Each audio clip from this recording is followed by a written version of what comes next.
अस्सलाम वालेकुम वरहमतुल्लाहि वबरकातुहू। दोस्तों, मैं फैज़ुल्लाह कराची सब्ज़ी मंडी से। आज और तारीख़ है 26/6/2025। दोस्तों, सबसे पहली बात तो ये है कि अफसोस की बात ये है कि मेरे पास जो है ना लाइक भी बहुत कम आ रही है, कमेंट भी बहुत कम आ रही हैं और शेयर भी बहुत कम आ रही है। कोई रिपोस्ट भी नहीं कर रहे वीडियो को।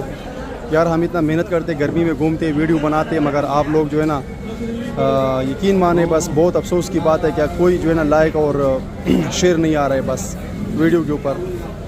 दोस्तों, ये अली रहमान भाई का दुकान है, इसका मैं रोज़ाना वीडियो बनाता हूँ। आज इनके पास प्याज बिक रही है।